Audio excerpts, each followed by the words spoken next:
සේනාධිපති මලා පුරා වසර ගණනාව බලාගෙන උන්නා ඔන්න මගේ ලේන පොඩ දරුවෙක් කොහෙද සුදලා වෙලා ඒ මොකද යකෝ තන්තෝසල කෑ ගහන්නද කොහොමද මාසෙකට පිටි සේනාධිපති මට දරුවෙක් ලැබෙන්න පුළුවන්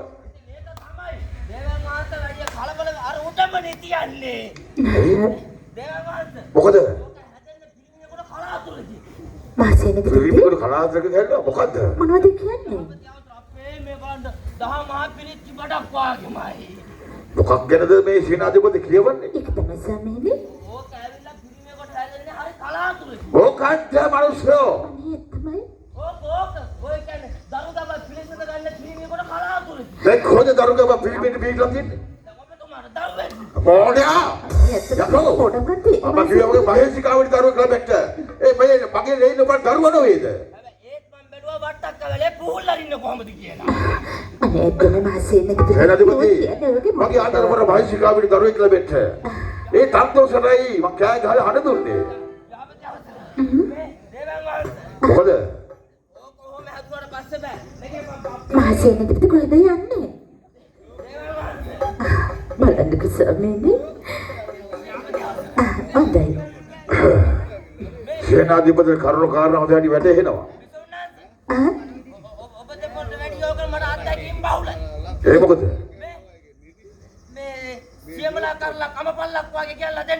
මොකක් බාබපල්ල මොකක්ද බාබපල්ල කියන්නේ අනේ මාසෙකට මං කවදාවත් දාලා නෑනේ ඔව්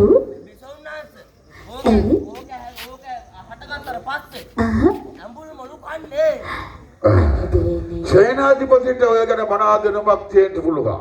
මට මතකයි පහුගිය කාලවක කවන්නේ. දරුවෙක් නැහැ කියලා සේනාධිපති අඩිය කඳුලෙන් කන්ගත කළා. ඈ? ඒ කොහමද?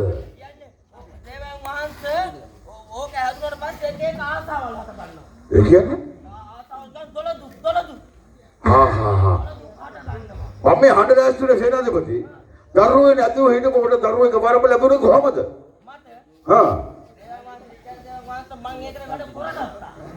මොකද කරගත්තේ? මට හොඳට මතකයි. මොන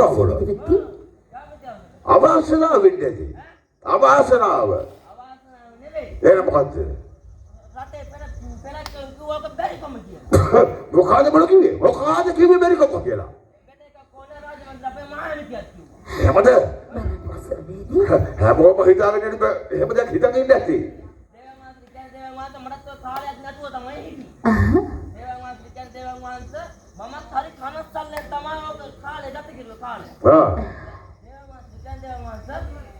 මට කාලයක් නැතුව හිටියා. හැබැයි ඒ මේක රුදාව තිබ්බේ අපේ ගෑණි. ඒ මොකද? ඉතින් දැන් මටත් නැහැ ගෑණටත් නැහැ. දරුවෝ නැහැ. දරුවෝ නැහැ.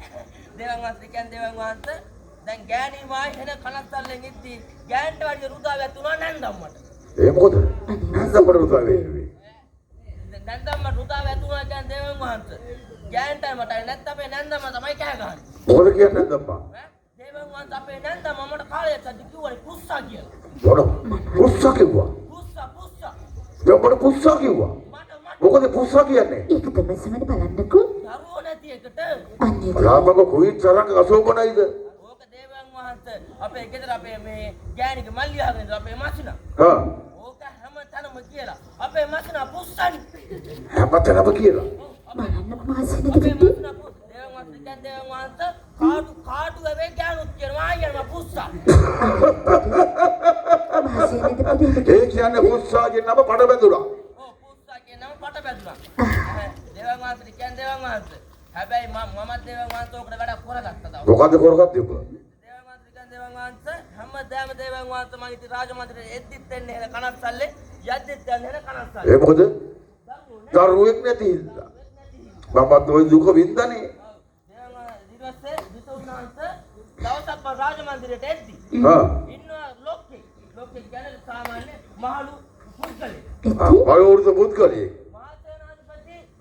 මහසේනාධිපතිතුමා ඔබතුමා හැමදාම මොකද කනස්සල්ලේ යන්නේ? ආද මෙවුන් දහනවා. හා හා හා. මං කිව්වා අනේ ලොක්කෝ මොන රජ සම්පත් කිව්වත් අපිට ප්‍රශ්න තියෙනවා. ඔව්. ඔයාලට මොන ප්‍රශ්නද කියලා මගෙන් අහුවා. හා. මං කිව්වා අපේ තියෙන ප්‍රශ්න උඹට මොකටද කියලා. හා. ඊට පස්සේ ලොක්කා කිව්වා කියන්නකෝ බලන්න කියලා. මං කිව්වා ලොක්කෝ අපිට දරුවෝ නැහැ. වැඩිකම වෙන්නද කිව්වා. නෑ දේවන් වහන්සේ. ලොක්කා ගත්තත් මුතුවයි. දරුවෝ නැහැ කියලා බෑ. ඕවට කරන්න වැඩ තියෙනවා කිව්වා. හා හා. මොකද්ද මේ වැඩි? දේවන් වහන්සේ මං කිව්වා ලොක්කෝ දන්නේ හැම වැඩක්ම කරුවා. හැබැයි දරුවෝ නැහැ. ඊට පස්සේ ලොක්කා මං කියන දේවන් වහන්සේ ලොක්කා මට කියනවා ඕකනේ තියෙනවා කන්දේ දේවාලය කියලා දේවාලය. හාස්කම් තියෙන තරකට වෙන්න ඕනේ. ඔව් හාස්කම් කියන තරම් දේවන් මටත් ඕක එපා වෙලා තිබ්බේ. අර වඳින්න තිබ්බ හැම දේවාලෙම බැදලා. ඔබතුමා දුන්නු එක කාසි කවලක් නැහැ කැදද? ගෑණි නට්ටම් ගහෙත් අවසානට පන්ර ගැට ගහලා. ඒ මොකද? ඒ මොකද මාසෙ නේද පුතේ? දරුවෝ ලැබෙන්නේ. බාර හාර වෙලා. දේවන් වහන්සේ මම කිව්වා ලොක්කෝ උතන්ට යන්න මොනවද ඕනේ? එතන යන්න දේවන් වහන්සේ මේ අපේ මේ ලොකුන් නැහැ කිව්වා නිකම්ම යන්න එපා. විසුණුනාත හෝලි හුට්ටු මොකක් බෝල? ඒ මොනවද මාසෙ නේද පුතේ? අයිය අර හෝලි හුට්ටු මොකක්ද බෝල හෝල් හුට්ටු කියන්නේ? අයිය අර ටික ගැටි පළතුරු වටේට තියෙන කෝලි කුට්ටු ගෙඩි. එව්වා හෝලි හුට්ටු මං කිය හෝලි හුට්ටු කියලා. නැද කෝලි කුට්ටු. ඕක ගෙඩි 21යි බුලතා. මොකද්ද බෝල බුලතා කියන්නේ? අයිය මෙහෙම තියෙන්නේ. බුලත් නාගවල්ලි. දලු පෙතා. මොකද්ද බෝල දලු පෙතා? දේවන් වහන්සේ බුලතා පුවකා ඉටිපදන් ඉති පදන්න වේ බෝල ඉති පන්දම්. හා ඒක නේද මම මේක දැල්ලුවට පස්සේ වැක්කිලා වැටෙන්නේ. අන්න හරි. ඔය ටිකත් අරගෙන දේවන් වහන්සේ යන්න කියලා කිව්වා. මමත් බඩු බාජායි කියලා කිව්වා ගෑණි කියලා කිව්වා ගෑණි මෙහෙම ගමනක් තියෙනවා යන්න ලැහැත්ති වෙන්නේ. එක පයින් කැමති වෙන්න ඇති. එක පයින් නෙවෙයි ගෑණි කිව්වා අනේ මිනිහෝ. ගෑණි තරකම කිව්වා. උඹේ බැරිකමට මම මොනවා කරන්නේ කියලා. බලපංකො මොනව නව නිගිරවත්ද? ඈ මං කිව්වා හරි මේ මං කියන හින්දා උඹ යමන් කියලා මං කිව්වා. මම චෝදින් ගෑණි ලැහැත්ති කරගෙන මම ගියා. යද්ද දේවන් වහන්සේ දැල්කි කන්දේ දේවාලේ දේවන් වහන්සේ. මෙහෙම බලන්න බෑ උඩ. ඒ තරම් උසයි. විසුණුනාතර කියන්නේ විසුණුනාතර. මෙහෙම එක්කතර නගින්න තියෙන්නේ. අනේ ඒක කොහොමද නැගිටින්න? ඉතින් මාසෙ නේද දැන් එතනට ගියාද? ගියා දේව විසුණුනාතර කියන්නේ ඔව්. ගෑණි එහෙම නගිනවා අයත් එක පස්සට එනවා. ඒක පස්සට එන්නේ. ඈ අයි නගින්න බෑ ඉතින් ගෑණිට. අමාරුයි ඒ තරම්. එතකොට මං තල්ලු කරනවා. හා දැන් සහයෝගය දුන්නා ඔබ. දැන් කොහොම හරි ඕන් ගියා. යද්දි මේ උලවාගේ පේනවා දේවන් වහන්සේ දේවාලට ළඟ ආවුණා. දේවාල ළඟ වුණා දේවන් වහන්සේ කියන්නේ දේවන් වහන්සේ ගියාට පස්සේ දේවන් වහන්සේ ඉන්නවා තුනක් ගොඩාක් කට්ටිය හිටියා. හැබැයි මං දැකම මට පොඩ්ඩක් අර ඉස්සල්ලාම තන හම්බුණා. මොකද දන්නේ නැහැ. රටේ මහා සේනාධිපති මොනවද? හරි. මහා සේනාධිපති තුමත් මගේ වැඩේ කරගන්න කියලා. හැබැයි දේවන් වහන්සේ හිටියා දැන් හොරාවක් විතර හිටියා. කිසිම හැලහොල් මොනක් නැහැ. ඔන්න ධම්මට ඇහෙනවා රෙද්දස්සේ ටක ටක ටක ටක ටක ටක ටක ටක ටක ටක මොකද රෙද්ද? ඒක තමයි සමේනේ. රෙද්ද නෙවෙයි මිනිස්සු. දේවාලි දාලා කියනවා අපි තිරය කියලා. ඒක තිරේ නුවේ ගම. ඕන් කපු ඇලියට ආවා. කපේ කුමට්ට මෙහි ආවේස් කියලා මගෙන් අහවදේ බාසා. දැන් ආවේස් කියලා ඇහුවේ. ආවේස් කියලා මගෙන් අහුවා. හා. එතකොට මං කපුව ඉදලා කිව්වා දරු පරපරාස් මොකද පරපරාස් කිව්වේ? ඒ මොකද මාසෙ නේද පුතේ? හරි. බවලත් තුදු යකුල්ට පිළිමේ පාර්ශ්වයේ එළියට තුදු. ඔබේ අම්මේ දැන් ඔබේ එළියේ. දේවන් වහන්සේ මට එළියෙන් දුක් ගෑණි ගල්ලගත්තා. කපුවාතේ ගෑණි අරන් ගියාට ඇතුළට. දැන් ඔබ එළියේ. මම එළියේ. දේවන් වහන්සේ කිසු හැලේ හොල්මනක් නැහැ. දැන් ටික අංග රෙද්දක් කරලා දුන් එහෙම එන්න මතු. මොනවද දුන්නේද පුතු? ඔව් දැන් දුම් එහෙම එනවා. දැන් මොන් ටක ගාලා. මොකද ශබ්දේ? දේවන් වහන්සේ හොල්ලන්නේ අර කාරක. දැන් සද්දෙත් ඇති. හැබැයි දේවන් වහන්සේ මට්ටම් මේක සැකයි. මොකද සැක? හන්ද දේවාලේ දෙයියෝ දරුවෝ දෙනවා කිව්වද? කවුරුත් මේක දැකලා නැහැ. මමත් හිමීට හොරෙන් ගිහිල්ලා බැලුවා. පුරුද්ද. ඒක නෙමෙයි මේ සමේනේ. හිමීට ගිහිල්ලා බැලුවා. දේවන් වහන්සේ යතෙන් මෙහෙම අල්ලගෙන ආ. කපුවා. අනිත් අතෙන් තකේ හොල්ල. ඔව්. මෙන්න මගේ ගෑනිට කන්න ලව් කරනවා කපුවා. මොනවා කඩලු කරනවා? හරියට හරි යාජ්ජා කරනවා. ඒක තමයි සමේනේ. මම නම් දන්නේ දේවමාත් කොහමද මම හිටියා. දැන් ආයෙ මම එළියට ඇවිල්ලා බලාගෙන හිටියා. ඒ දියෝන් ගෑනියෝ දැන් කොන්දරත් අද්දේ තියාගෙන. ආ කොන්දරත් අද්දේ තියාගෙන ගෑනිය ඇවිල්ලා මං අහුවා ගෑනි මොකද වැඩේ හැරිද? හරි කිව්වා. නෑ හරිද කියලා නම් මන් දන්නේ නෑ. හැබැයි මගේ කොන්ද නරකෙදිනවා කියලා කිව්වා. ඔව්. දේවල් මාතා කමක් නෑ යමන්කෝ. කියලා දේවල් මාතෝ කන්ද දේවලේ පල්ලෙහාම පඩියට ආවා. මෙන්න ගෑනි බැල්ලි වැමනේ දානවා වගේ. උවැක් වැඩි හරි කියලා. දෙවියෝ දීලා. හරියට හරි. ඊට පස්සේ දේවල් මාතා ගෙදර ආවා. ගෙදර ඇවිල්ලා කෙලියේ පොල්ලත් පළල්ලට මම පයින් ඔහොම.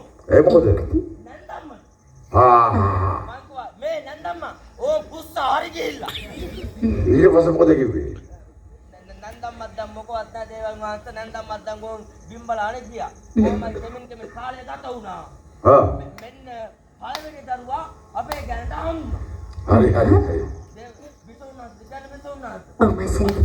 පළවෙනි දරුවා හරහාට වඩන්නත් බැරි වුණා. දෙයියෝ අයත් වාසනාව. එතරම් කුතර වාසනාවද මාසෙනේ දෙපති. දේවල් මාත් ඔහම හිමින් වඩන්නත් බෑ. එක දෙක වුණා, දෙක තුන වුණා. තුන හතර වුණා, එන්න වැඩි වුණා. දරු පරපුර වැඩිනවා. දරු පරපුර වැඩි වුණා. දැන් කීයක් ඉන්නවද? අවතරයි දැන් 12මාන. මොකද ඒගොල්ලෝ එහෙනම් අංග විකල දරුවෙකුත් ඉන්නවා. අනේ සමේනේ. අංග විකල දරුවෙකුත් ඉන්නවා. නෑ. එහෙනම් අපේ ගෑණිය කලගෙඩි සිවුට්ටුව දාලා. මාසෙනේ දෙපති. අරගෙඩි සිවුට්ටුව කිව්වේ. ඒ මොකද? විසුණා. ආ අපේ ගෑණි. ඔව්. ඒ කියන්නේ යලි දරුවෙක් පුරුදු කරන දුවදාලා. ඒක තමයි. හරි. සේනාධිපති ඒක හතුරට පස්සේ අපේ ගෑණියන් එක එක ආසාවල් ඇති වුණා. මොකක්ද ආශාව ඇති වුණේ? දේවන් වහන්සේ පළවෙනි දරුවා හම්බෙන්නේ. අපේ ගෑණි දේවන් වහන්සේ ලිප්බොක්කෙන් පහලට ගන්න බැරි වුණා. ලිප්පොක්කේ පාට ගන්න. ඒ මොකද? මේක ලිප්බොක්කෙම ඉලකලා හිටියේ. ඒ මොකද ප්‍රශ්නේ? මේක කෙලියම අඟුරුනේ. ඒ කියන්නේ අඟුරු කරනවා. අඟුරු කනවා දොළ දුකට අඟුරු. එහෙම ආශාවක් නැති වෙනවද? දේවන් වහන්සේ මට දරපල්ලේ පාවුණා. ඒ මොකද අඟුරු කරන දීලා. අනේ පළවෙනි දරුවා මේ වැදුවත් අපේ ගෑණි. අමාවත දවසක. දැන් ගිහලා ලොකු එකෝ කියලා කරුවලේ හොයා ගන්න ඕනේ අතපත කාලා. ඒ මොකද? පේන්නේ. ඒ මොකද මාසෙනේ දෙපෙන්නේ නැත්තේ? ඇයි අඟුරුනේ කෑවේ? ඒක ප්‍රතිපල ලැබුණා. ප්‍රතිපල ලැබුණා. දේවන් වහන්සේ දෙවෙනි දරුවා හම්බෙන්නේ. ඔව්. අපේ ගෑණි. විසුණාන්ත ගෑණි කොමාරි කුස්සියට යනවා. කොහම කරලා මුල්ල දිහා බලනවා. මේ බලාපල්ලා කුකුලා ගහනවා ගෑහිල්ලක්. කොහම බලනවා දේවන් වහන්සේ මුල්ල දිහා බලන හුස්කාලේ ගස්සනවා යනවා. ඒ මොකද මාසෙනේ දෙපති. දේවන් වහන්සේ මේක මට කියන්නේ නැහැ. කොහමරි මම රාජමන්ත්‍රී සේවය කරලා වැඩි විවරලා ගෙදර යද්දි අපේ ගෑණි එනවා දේවන් වහන්සේ මෙහෙම ඉස්සරහට. අනේ ඒ මාසෙනේ. මොකද අඟුරු ගමනක්. මේක මට කියන්න නැතුව දේවන් වහන්සේ කිව්වේ නැත්te වෙන මොකවත් නෙමෙයි. ගෑණිට ආසාව ඇතුළත් තියෙන මෝල් ගහ ගිලින්න. මොකක් ගහකිරින්න. මෝල් ගහ ගිලින්න. ඊට පස්සේ මේක පිල්ල පිටි මෝල් ගහ ගිලගන්නේ. අනේ දේ. එහෙම ආශාවක් ඇති වෙලා. වයිසිකාවේනේ. සමේනේ. මම අහලා තියෙනවා අම්මවට දරුවා ලැබෙන්න ඉන්නකොට එකක ආශාවක් ඇති වෙනවා කියලා. ඒ සේනාධිපති කියන හැම ආශාවක් මට විශ්වාස කරන්න අමාරුයි. වයිසිකාවේනේ ආසේ තරු නොවිල්ලා මොකද මඩ නොවිල්ලා. මගේ ඕනෑම දෙයක් ඉල්ලා සිටින්න සියල්ල ඉෂ්ට කරම බැඳිලා ඉන්න වයිසිකාවේනේ. මම දැක්කම පිළිබඳ සමේනේ. අපිට මාසිකාරිල්ලුවත් ආසිය දෙල්ලුවත් මට ලැබෙන්නවා කියලා. ඒ නමුත් සමේනේ මාසියේ නැබති කිව්වට වැඩිය හාසතිම වෙනසක් තමයි කැදද දෙදලා තියෙන්නේ. මොනවා වයිසිකාවේනේ? කොබක්ද ආශාව? සමේනේ ඇත්තටම කියනනම් ඔබ තමයි පාලනය කරන පුංචි රාජ්‍ය අහිංසක දුකේ දුප්පත් ජනතාවගේ ඒ වගේ කැපෙන මාතාවන්ගේ ඒ සුවද කොයා බැලුමට මට හරියම ආසාවක් තියෙනවා. ඉතින් මට අදට තියෙන ආසාව එපමණයි සමේනේ. වයිසිකාවේනේ. ඔය අපි හදවත ඇද ආශාව වුණත් මුළු මාත රාජ්‍ය පුරගමන ආරම්භ කරලා කැබිනි මහතාවට භෝජන ආහාර වේලක් දීලා දුකී දුප්පත් ජනතාවට දෙන්න පුළුවන් දේ දීලා හිත සුවපත් කරගන්න එක. සේනාධිපති සමේනේ. බලාපන් ලැබෙන්න ඉන්න දරුවා කොයිතරම් වාසනාවන්ත දරුවෙක්ද කියලා. අනේ වාසනාවට හම්බෙන දරුවෝ දේවන් වහන්සේ.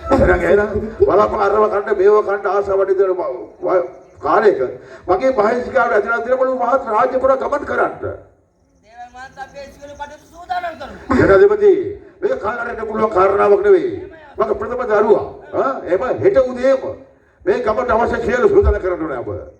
දේවන් වහන්සේ ඔබ දෙපළොව මාත් ලස්සන දෙද්දි මට මතක් වුණා අපේ අම්මයි තාත්තයි. ඒ මොකද?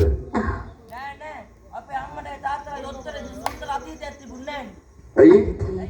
අපේ තාත්තට දරුවෝ 11යි. හා දේවන් වහන්සේ කනෝ දරුවෝ 11ම ජීවත් කරුවා අපේ තාත්තා ඔය හේනක ගොවිතැනක් කරලා තමයි. ඔව්. දේවන් වහන්සේ අපේ තාත්තා මට මතකයි මම තුන්වෙනි දරුවනි. හා දේවන් වහන්සේ කියන්නේ අපේ තාත්තා එක කන්නේ හේනෙක් කැකිලි ගොවිතැන් කරුවා. හා කෙකිරි කැකිලි විසුණා. ඉතින් මාසෙනෙදපති ඔම කැකිලි කෙමින් කිව්වලා ඕම් කැකිලි අස්වන්නත් නෙලාගෙන ඔව් කැකිලි අස්වන්නත් නෙලාගෙන කොහොම හරි තාත්තා දැන් සාහවණු කරගන්න දෙපේ. ඔව්. තාත්තා යනවා සයිලම. මොකද? සයිලමට මොකද මොකද සෛලම කියන්නේ? ආවල් පතු දෙකේ එක ගන්න. පොලේ. සෛලම. සයිලමට මාසෙනෙදපති ඒක සයිලම නෙවෙලු සයිලමුලු. හරි ඉතින් කියමුකෝ කොහොම හරි අපේ තාත්තා ওই ටිකත් අරගෙන දැන් ඉතින් අස්වන්න නෙලඟ පලා ටිකක් කඩාගෙන. ඔව් කැකිලි ටිකත් අරගෙන. ඔව්. දැන් කොහොම හරි ඉතින් ඒ දවස් අපිට කුවන් කරක් යක්වත් නැහැ. නෑ මොනවද කියාගෙන විසුණාත් ඉතරයි පැදුර එලලා හා මේ පැත්තෙන් පලා ටික දාලා මෙතනින් කැකිලි ටික තියාගත්තා. ඔව්. තියාගෙන දැන් ඉතින් ඕ තාත්තා ඉතින් දැන් වෙනදාම් කරන්න නැගිට්ටා. මම ඉඳගත්තා. හා කොන්න විසුණා. ඔව් එන්න නංගි කැකිලි ගන්න කැකිලි. ගොඩ ඉක්මනට ඉවර වෙනවා. එන්නත් පලා ගන්න පලා කැකිලි කියලා. දේවන් වහන්සේ ඔතන දේවන් වහන්සේ පොලේට යනවා දේවන් වහන්සේ කාටුද ඒ කැඩුවේ එහෙම. හා දැන් බඩුවේ මාරගෙන ඔව් යනකම තාත්තා කැකිලි කුණ ජොම් බලනවා ගෑනේ. ආයත බලා ගන්නවා යනවා. අනේ මාසෙනෙදපති ඔව් දැන් ගෑනු කීපදෙනෙක්ම තාත්තා කැකිලි කුණනවා. එන්නයියා පලා ගන්න එන්නයියා කැකිලි ගන්න කැකිලි කියලා. හා කොහොමද දේවන් වහන්සේ ඔව් ඉතින් කෑ ගහගා විකුණ ගන්න දෙනවා ගෑනු කීපදෙනෙක් පොතෙන් ගියා. ආහා යත් දේවන් වහන්සේ ඔතන පොලේ ගියා කාටුවේ ආගර කෑ ගහන වගේ මට අවිරෝධයි. ඉතින් මාසෙනෙදපති ඔතන යන්නේ තමයි දේවන් වහන්සේ. බැලුවා තාත්තා දැන් ආයෙත් කැකිලි විකුණනවානේ. ඔව් ජනගම මොහොම් බල්ලා ආයෙ තාත්තා ඕන් කැකිලි විකුණනවා. කැකිලි කියලා. ආහා අර කෑ ගහන වගේ ඒ මට කොල්ලෙක් ගියා පොඩි රවුන කොල්ලෙක්. ඔව් ජනගම මොහොම් බල්ලා හේ ගම මාමා කැකිලි කොටේ මොකෑ රඹුටා. ඒ මොකද? දේවන් වහන්සේ එදා තාත්තා පොයේ ගිහිල්ලා තියෙන්නේ. ඔව් තරමට යටින් අදින අමුඩලේ. බලන්න කොහෙද තියෙන කාරණා මහේසිකාවියනේ. සේනාධිපති හෙට උදෑසන ගමන ආරම්භ සියලු සූදානම් කරන්න ඕනේ. මංගල සේනාධිපති දැනුවත් කරන්න ඕනේ. මහේසිකාවිනි අපි අපතුල් මාලිගාවට. හෙට උදෑසනම වගේ ආශා විශ්වාසය හිතා ගන්න. උන්වහන්ස රාජපුරා කැඳ යනවා.